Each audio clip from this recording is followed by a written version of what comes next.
Everyone, good morning. Welcome to the Teach Better Today morning show, where the Teach Better team gets to join you live every single morning, Monday through Friday at 7 a.m. Eastern. I have a fabulous educator with us today. And if you have not yet heard of all the amazing things she's doing, maybe you caught her on the Aspire to Lead podcast, this is definitely going to be a treat. So grab your coffee, let's get ready for the day, and let's dive in.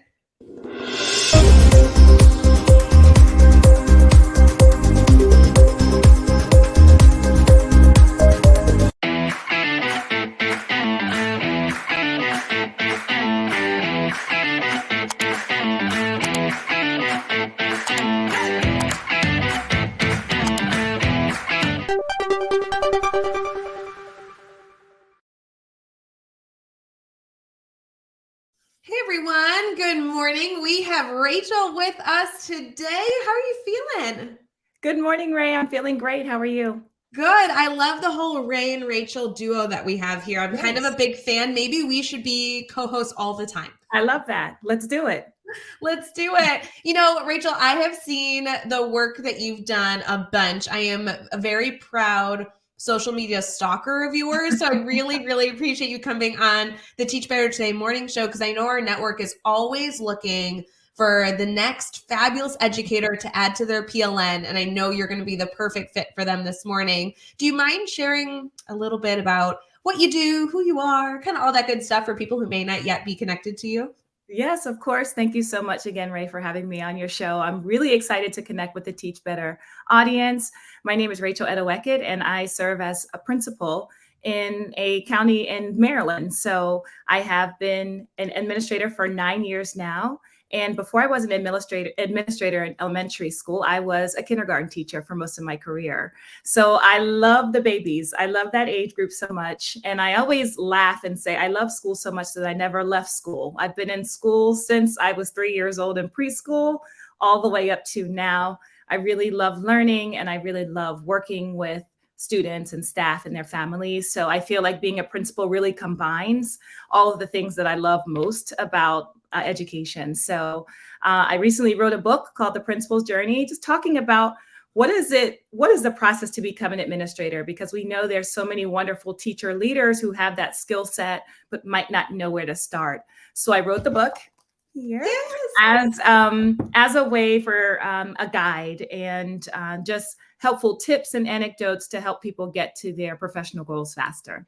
Well, and I knew that this is going to be something that resonated with our crew, because I feel as though we enter into either public or private education, we start teaching in some sector, and then we're like, okay, I need to go get my administrator degree and become a principal. But it's literally like 2 steps. We're like, I need to get a certification and I need to find a job.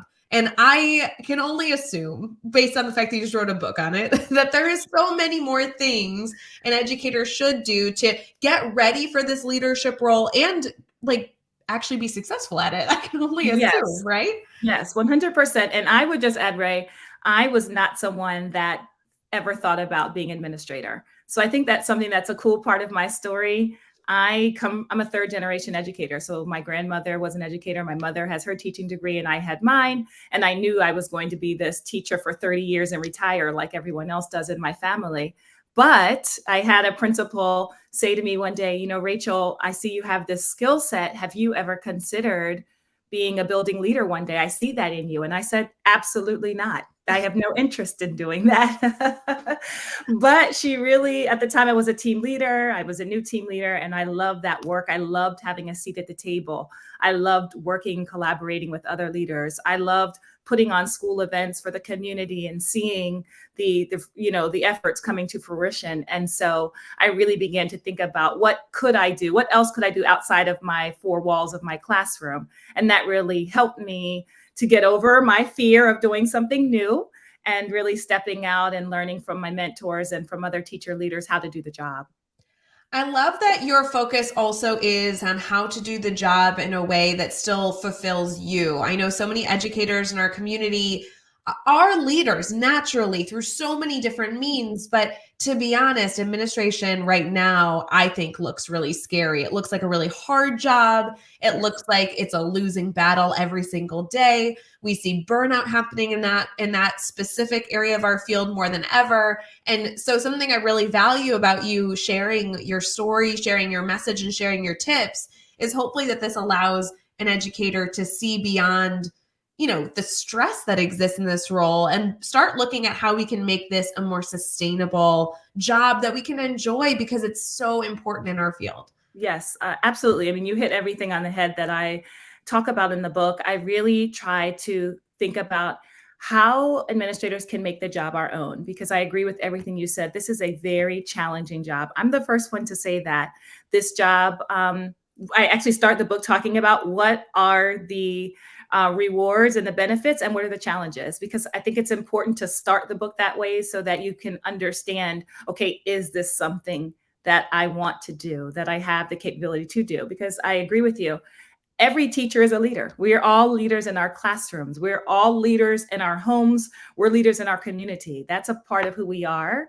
And so school-based leadership just takes it another step further, and that now you're going to be taking in all the other classrooms under your wing. You're going to be taking in all the students under your wing, all the families under your wing. And you can do that successfully. And that's what I had to learn. I reached that point of burnout, Rae, in my career. I was promoted the year of COVID. So no. Yes. And you're still doing it. Oh my God. But let me tell you, that was a process. So I was promoted in 19 into 20. It started off normal the first 6 months, and we know what happened after March 13th.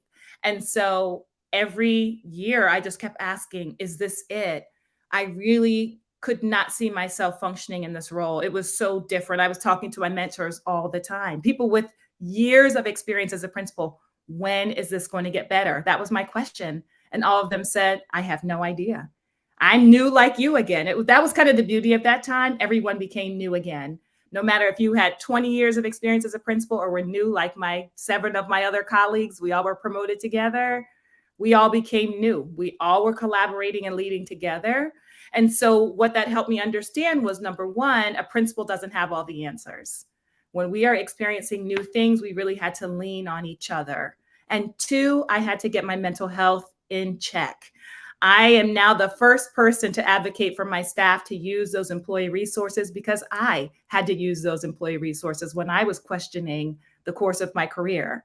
And it took outside help and supports to say, you know what, I can do this job, but I need to make it Rachel's way. I need to do it my own way. And I think if we approach it authentically now with people who want to be leaders, to say you can do this job, but you have to do it in a way that works for you, then I think we would have more people willing and ready to sign up to do it. So that's what I hope my book can accomplish. We've been able to have so many guests featured in our Teach Better community, right? I mean, just holistically, I feel like a big part of my role is to connect educators with new people they haven't yet connected with, new resources, and just new inspirations and tips and tricks. And something I really love about your book is there are going to be so many books that we can recommend to educators, to leadership. This is a good resource, it sounds like, to gift to a teacher who's ready for that journey and begin thinking about how they can take steps. And, I love being able to kind of gift a resource that continues to give beyond just the initial approach. So really, really good here. Really, really good things to look at. Rachel, I would love to transition here into talking about some of those tips and tricks of what we can give our audience to take through their day-to-day, things that they can consider, ways that they can stay connected, and maybe something that you've really kind of connected with over the last few years that you feel like has been really helpful. So we'll be right back as we dive into that conversation. Awesome.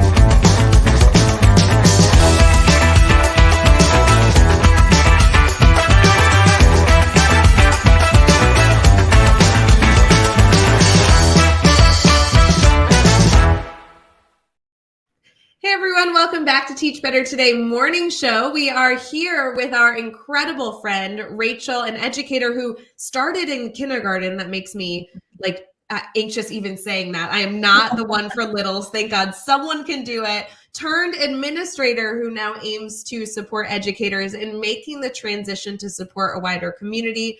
Rachel, your book sounds incredible. I know you continue to kind of pop up everywhere supporting educators. If I was to challenge you to maybe give us a piece of advice that you find yourself saying frequently these days, or you found it to be just really helpful for you as you've been continuing this journey, not only as an educator in the field, but then into leadership, in through COVID, leading through this time, taking advantage of all the support that does exist for teachers and being an advocate. What's something that comes to mind that you've just been saying a lot because people feel the need to hear it? I don't know. What are your thoughts? Yeah, I would say the thing that has helped me the most is really to remain true to my personal values. And one of my values is being present with my students, being present with my staff, and being present in my community. That really has set the tone for my entire leadership, I would say. I think when I left the classroom, the hardest transition was not having a group of students I knew really well. Right. So instead of having 25 families and 25 students that were super close to me, I was at a school with 950 students and 150 staff members and several other hundreds of community members. And so I think one thing that helped me the most was making the choice to remain visible everywhere. So as an administrator, you have some choices, right? We have lots of emails, we have lots of observations, we have lots of phone calls to make, we have all those things. And the easier decision, in my opinion, is to stay in your office and do all of those things, right? Check your emails in office, make all of your phone calls from there, do as many things. So for me, the choice to say, I am going to get up out of the office, I'm going to greet my students at arrival every morning, I'm going to greet my families and say good morning to everyone that I see. I'm going to check my emails in the cafeteria while I'm sitting with students is very helpful because I can do two things at once and still be that presence. And actually, I can also help with behavior management because the principal is sitting right there in the cafeteria. So we have a very pleasant experience during lunchtime. And it allows me to see my children. And it also allows me to see the staff. And that's how I build a relationship with people. So instead of someone saying, who's the principal? What? Why was this decision made? They can ask me right then and there. They can see me. And I've just found so many benefits from being a positive presence. Even when the conversations get hard and when you have to make really hard decisions, a lot of the times the conversation is, I know Rachel because Rachel knows my kid, especially when I'm talking with, if a student makes a mistake and I have to call their parents, they know I care about their child. Why? Because I know their child's name. I know their family's siblings. I know their family. I've been in my community now almost a decade. I was an assistant principal for 4 years at the same school, now principal for 5. So that means a lot to carry on those relationships from year to year, because it is a challenging position. But when you have the trust of your community, when your staff trusts you, and when the students like you, you're able to do so much more. So I would say just remain true to your values, but being present in this role, being in front of people, being an ambassador for the work is extremely important.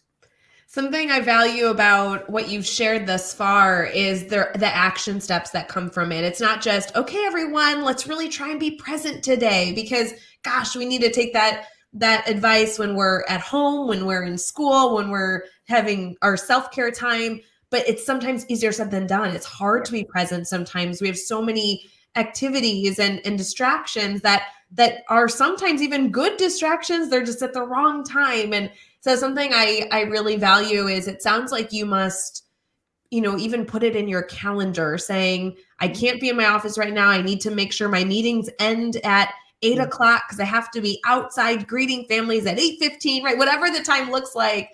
So you're really intentional about being present by almost being proactive, it sounds like. Yes, that's exactly it, Ray. I'm glad you picked that up because my staff knows that I'm very regimented and it takes structure to have some of the flexibility that I have.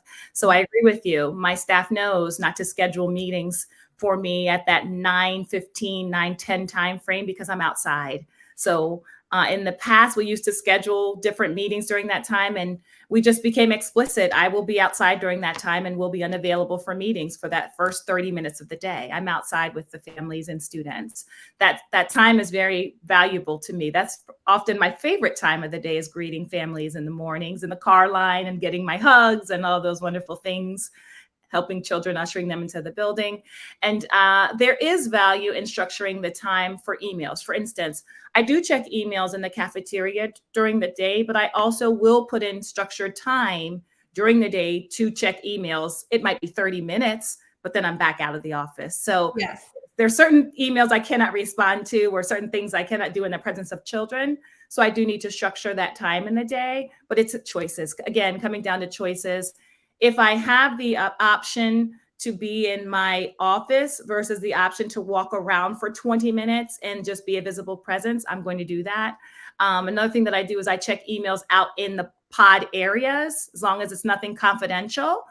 You would be amazed how many children walk by. Hi, Dr. Edoho-Eket, how are you? And how are you? How's your day going? How's your brother? How's how's middle school going for your family members? So those are kind of those interactions that you don't plan on, but they're so valuable throughout the day. Same thing with staff. When I'm walking around, the first thing they say is, "You're just who I wanted to see. I have this issue. How can you help me solve it?"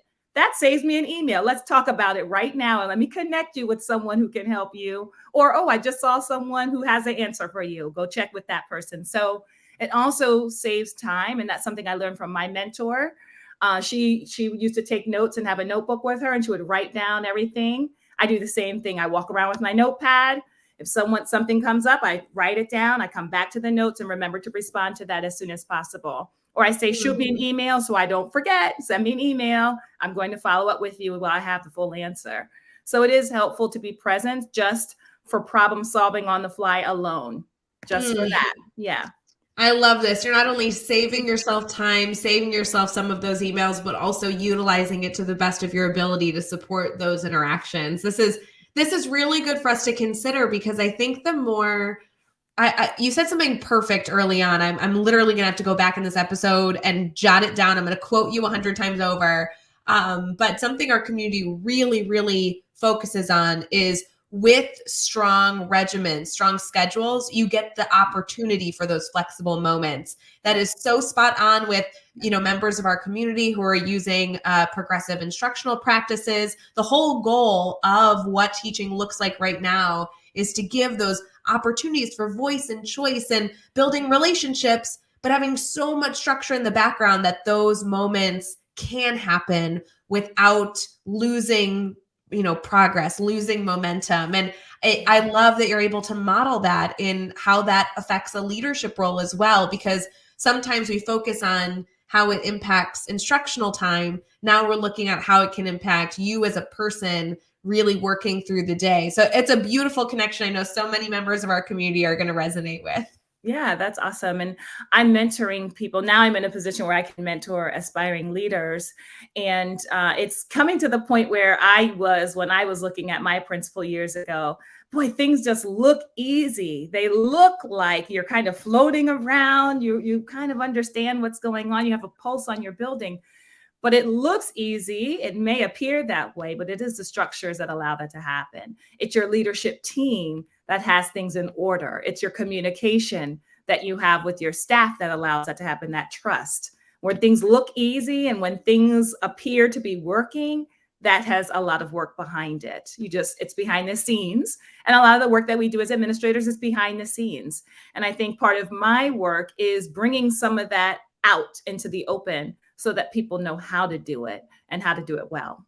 So powerful. Rachel, I would love for our community to continue this conversation with you. This should not be the end. I know many of our network and our Teach Better family has already connected with you, but I want to make sure everyone has that opportunity. And plus, they have to pick up the book and DM and message you about what their thoughts are and if they have further questions. So how can everybody in our network stay connected? Yes, I would love that. So first, my book is called The Principal's Journey and Navigating the Path to School Leadership. It is on Amazon and it went all the way to number 3 this summer with education leadership. So I'm really proud of that.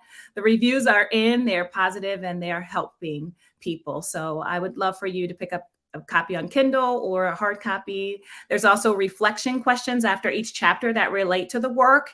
And that's the action steps that Rae was talking about. I'm an action-oriented person, so now what? So that gives you a chance to really solidify your own plans.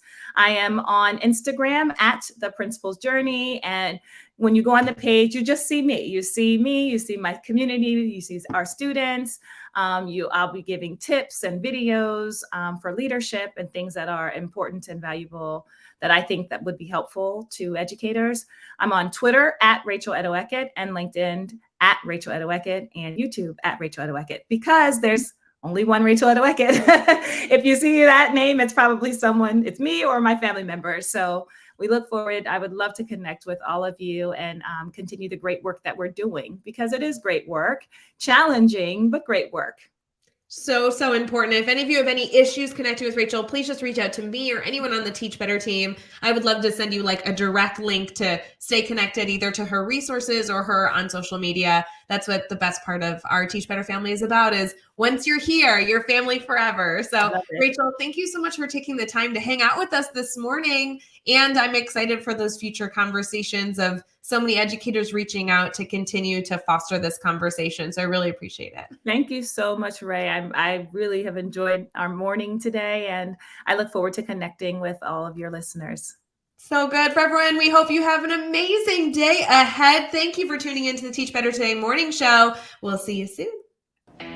Hey, Teach Better community. Thank you so much for joining the Teach Better Today morning show every single weekday at 7 a.m. Eastern. We have so many resources for you outside of this live stream at teachbetter.com, including blogs, podcasts, and professional development that will bring our team to your school.